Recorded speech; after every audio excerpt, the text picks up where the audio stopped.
Varicose veins కి సరైన చికిత్స కోసం సంప్రదించండి ఎవిస్ హాస్పిటల్. అమ్మ నమస్తే, జై శ్రీకృష్ణ. అమ్మ, పునర్జన్మలు ఉంటాయా? మళ్ళీ జన్మ అంటూ ఉంటుందా? అసలు ఈ ప్రశ్న ఏదైతే ఉందో జయ, ఈ విశ్వం మొత్తానికి కూడా భారతదేశం గురువు అయ్యేలాగా చేసింది. అవును కదా, ఈ ఒక్క కాన్సెప్ట్ తోటి. అవునా? మీరు దేనికైనా ఇమిటేషన్స్ ఉంటాయి, లేకపోతే కాపీయింగ్ ఉంటాయి, లేకపోతే అడ్వాన్స్డ్గా ఇంకొక ఆలోచన, ఇంకొక థియరీ డెవలప్ అవుతుంది. కానీ పునర్జన్మ సిద్ధాంతం, కర్మ సిద్ధాంతం మాత్రం భారతదేశం యొక్క కాపీరైట్. ఓ ప్రతి ఒక్కరికి ఈ ప్రశ్న వస్తుంది కదా? వస్తుంది. అనుభవం అయ్యేదాకా చెప్పినా నమ్మరు. అనుభవం అయితే మాత్రం ఇంకొక సూపర్విజన్ లేకుండానే ధర్మ మార్గంలోకి వచ్చేస్తాడు. అవునా? ఓకే. ఎలా అంటే, మనం చేసుకున్న కర్మ ఏదైతే మళ్ళా తిరిగి మనల్ని చేరే తీరుతుంది అని తెలిసాక ఏ మనిషికి పాపం చేయంటే భయం కలగదు. ఒక పాపం చేద్దామని అడిగేస్తాడు, వద్దులే బాబు, ఎందుకులే, ఈ కర్మ మనకు చుట్టుకుంటుంది అంటాడు, వదిలేస్తాడు, పక్కకు వస్తాడు. ఇక్కడ పోలీస్ భయం అక్కర్లే, దేవుడి భయము అక్కర్లే, ఇంట్లో ఇంకొకళ్ళు ఎవరో చూస్తే ఏదో అంటారు, ఆ భయం లేదు. కానీ వాడు తప్పు నుంచి డ్రాప్ అయిపోతున్నాడు, తప్పు చేసే ఆలోచనని విరమించుకుంటున్నాడు.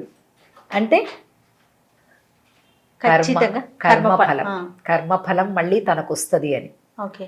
కర్మఫలం వల్లే కర్మ సిద్ధాంతము, పునర్జన్మ సిద్ధాంతం ఒకటే. పునర్జన్మ అంటే ఏంటి? ఈ దేహాన్ని విడిచిపెట్టేతే ఇంకెక్కడితో అయిపోలే, అగైన్ స్టార్ట్. దేనివల్ల? నీ కర్మల వల్ల. మరి మోక్షం ఎప్పుడు లభిస్తుంది? కర్మలు లేనప్పుడు, ఇక కర్మ బంధాలు ఏమీ లేకుండా ఉన్నప్పుడు మోక్షం లభిస్తుంది. ఎప్పటికీ మనం మళ్ళీ కూడా మనిషి జన్మలోకి వెళ్తామని ఉంటుందంటారా? అట్లా శాస్త్రంలో 64 లక్షల జీవరాశులు ఉన్నాయి మొత్తం. 64 lakh కేటగిరీస్. అంటే మనిషి అనేది ఒక కేటగిరీ అంతే. అలాగా 64 లక్షల జీవరాశులు, చెట్టు కావచ్చు, మొక్క కావచ్చు, లేకపోతే ఇది కావచ్చు, చేప కావచ్చు, రకరకాల చేపలు కావచ్చు, ఏదైనా శాస్త్రం ప్రకారంగా మనకి 64 లక్షల జీవరాశి ఉంది అని. అంటే అందులో చేప అనేది ఒకటి. ఆ చేపలో ఎన్ని లక్షల రకాలను ఉండనివ్వండి, అది ఒకటే రకం, అలా కౌంట్ చేస్తుంది మన శాస్త్రం. అన్ని జీవరాశులు నువ్వు ఏదైనా పుట్టచ్చు నీకున్న కర్మకు అనుగుణంగా. మనిషే పుట్టడం అనేది చాలా రేర్. అందుకే మోక్షం అనేటటువంటిది మనిషి జన్మ ఎత్తితేనే మోక్షం అనేది ఒకటి ఉంది. అది లేకపోతే మళ్ళీ మనం నరకానికో లేకపోతే మళ్ళొక జన్మనో వెళ్తాము. ఇది ఎవరికి తెలుసు? బుద్ధి ఉన్న మనిషికే తెలుస్తుంది, కేవలం మనిషికే. వాడు నమ్ముతాడా నమ్మడా అనేది పక్కన పెడితే, ఇప్పుడు ఒక కుక్క ఉంది, ఒక పిల్లి ఉంది, నీకు పునర్జన్మ ఉంది, నరకం ఉంది, పుణ్యం ఉంది, దానికి ఏమన్నా చెప్పగలమా? ఒక ఆవు ఉంది, ఒక పంది ఉంది, ఒక గుర్రం ఉంది, ఎవరికైనా అర్థమవుతుందా? ఏ జీవికైనా తెలియదు. కాబట్టి మోక్షానికి నెక్స్ట్ అంటే ఇమిడియట్ బ్యాక్ స్టెప్లో మనం ఉన్నాం ఈ మానవ. అందుకే మనుష్య జన్మ అనేటటువంటిది చాలా దుర్లభమైనటువంటిది. ఈ జన్మలో మనం తెలుసుకుంటాం, కనీసం చెప్తే అర్థం చేసుకుంటాం. అంటే మనం చేసేటటువంటి పాపం పుణ్యం మనల్ని నెక్స్ట్ డెస్టినేషన్ని డిసైడ్ చేస్తాయి అని చెప్తే కనీసం అర్థం అవుతుంది మనకి. మూగ ప్రాణులకి ఏమర్థమవుతుంది? అర్థం కాదు కదా. కాదు, ఇంకా అర్థమే కానప్పుడు ఇది చెడు అది మంచి అని ఎలా తెలుస్తుంది? దానికి తెలీదు. కాబట్టి కేవలం మనిషి జన్మ మాత్రమే, ఏంటంటే మనిషి జన్మ పొందిన వాళ్ళు మాత్రమే మోక్షానికి ఎలిజిబిలిటీ ఉంది వెళ్ళడానికి. కానీ మనం వెళ్తామా వెళ్ళమా అనేది మన యాక్టివిటీస్ మీద ఆధారపడి ఉంది. ఖచ్చితంగా కర్మ ఫలితం అనుభవించాల్సిందేనా? కృతం కర్మ శుభాశుభం అవశ్యం అనుభోక్తవ్యం. ఏమన్నా చెయ్యి, కృతం చేసినటువంటి కర్మ శుభము అశుభం నువ్వేం చేసినా సరే, ఓకే, అవశ్యం మస్ట్ అనుభోక్తవ్యం. You should enjoy the results. Underline.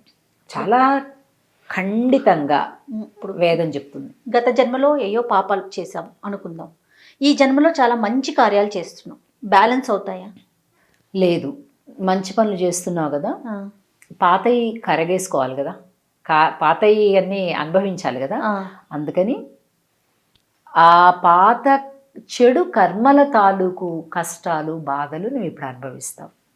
Okay, తప్పకుండా అనుభవిస్తావు. దాన్ని అనుభవించకుండా తప్పించుకునే విధానాలు కూడా ఉన్నాయి. ఓకే, జపము, తపస్సు, దైవ నామ స్మరణ అనేది వాటి యొక్క తీవ్రతను తగ్గిస్తుంది. అలాగే ఏదైనా సరే నువ్వు అనుభవించాల్సిందే. నువ్వు మంచి చేసావు అనుకోండి, ఇది నెక్స్ట్కి ఫార్వర్డ్ అవుతుంది. పాతవేం కరగవు. ఓకే, పాతవి నువ్వు అందుకే చూడండి, చాలామంది మేము బాగా పూజలు చేస్తామండి, ఒక్కళ్ళు కూడా పాపం చేయమండి, చాలా చారిటీ చేస్తామండి, కానీ నాకేంటండి ఇన్ని కష్టాలు అంటారు. అంటే పాతది బ్యాలెన్స్ ఉంది, భగవంతుడు వాళ్ళని అనుగ్రహిస్తున్నాడు, పాతవి కరగదీసేస్తున్నాడు. ఇప్పుడు కొత్తవి నువ్వు మంచి చేసుకుంటున్నావు, సో నిన్ను క్లియర్ చేసేస్తున్నాడు. ఈ జన్మలో క్లియర్ చేసేసి తన దగ్గరికి తీసుకుంటున్నాడు పరమాత్మ. అలా భావించడం కదా, అదే నిజం. నేను చెప్పే మాట నా భావన, నా ఐడియాలజీ కాదు, ఇది శాస్త్రం చెప్పేదే. ఇది కర్మక్షయం అంటాం దీన్ని. కర్మక్షయం అంటే ఆ కర్మల్ని తొలగించుకోవటం. ఫర్ ఎగ్జాంపుల్ నా దగ్గర ఇప్పుడు ఒక 10,000 రూపాయలు ఉన్నాయి ఇక్కడ. ఓకే, ఈ 10,000 రూపాయలు నేను వాడుతున్న కొద్దీ తగ్గిపోతుంది కదా. అలాగే నువ్వు కూడా నువ్వు చెయ్యని తప్పుకి, ఇంకొకటి ఇది గుర్తుపెట్టుకోవాలి, చాలా మంది ఇక్కడ పొరపాటు చేస్తుంటారు జయ. తప్పు చేస్తారు, ఆ తప్పు చేసిన దాని తాలూకు బాధలు వస్తుంటాయి. అది పాత కర్మలు కాదు, క్రియేటెడ్ బై యూ అనమాట. ఆ కర్మలు, ఆ బాధలు నీ వల్ల క్రియేట్ చేయబడినవి. ఇప్పుడు అర్థం కాలేదా? ఇప్పుడు స్మోకింగ్ అనుకుందాం ఫర్ ఎగ్జాంపుల్, అది ఒక చెడ్డ పని. స్మోకింగ్ అనేది చెడ్డ పని అని తెలిసినా కూడా నువ్వు ఆ వ్యసనంలోకి వెళ్ళిపోయావు. దానివల్ల కొన్ని సంవత్సరాలు నువ్వు అది చేయటం వల్ల నీ లంగ్స్ పాడయ్యాయి. లంగ్స్ పాడైనాయి అంటే నా పాత జన్మ కర్మ వల్ల నాకు ఈ కష్టం వచ్చింది అని నువ్వు అనలేవు, అనకూడదు. ఎందుకంటే అది పాత జన్మ కర్మల వల్ల రాలేదు, నీకు ఈ జన్మలో చేయటం వల్ల, నువ్వు కావాలని తెలిసి చేసినందువల్ల. So you are the creator of the problem in this జన్మ. ఏవి పాత జన్మల కర్మలంటే మనకు ఎటువంటి సంబంధం లేదు, మనం అస్సలు తప్పు చేయలేదు, పొరపాటు చేయలేదు, కానీ జరిగింది. అవి పాత జన్మల నుంచి వచ్చేటటువంటి కర్మల ఫలాలు. ఇప్పుడు ఒక తల్లి వాళ్ళకి మైండ్ మెచ్యూరిటీ లేని బిడ్డ పుట్టారు. తను ఏం పాపం చేసింది? ఆ తల్లి ఏం చేయలేదు. తనకేదో ఆమెకి సేవ చేయాల్సినటువంటి ఒక లిఖితం ఉన్నది కర్మపరంగా, గత జన్మ. ఆయమ్మ ఎందుకు పాపం పసి పాప అలా పుట్టింది, అందరం మంచిగా పుడుతున్నాం, ఆ పాప ఎందుకు అలా పుట్టింది? తనకేదో కర్మఫలం. ఓకే, చాలా గొప్ప వ్యవస్థ అమ్మ భగవంతుడు, చాలా గొప్ప. మనకి ఈ జన్మలో మనిషి రూపం ఇచ్చారు కదా, మనిషి జన్మ ఇచ్చారు. మరి పునర్జన్మ అనేది ఉంది అనేది మనకి స్పష్టంగా తెలుస్తున్నప్పుడు మన బిహేవియర్ కానీ మన పద్ధతులు కానీ ఎంతలా మార్చుకోవాలి?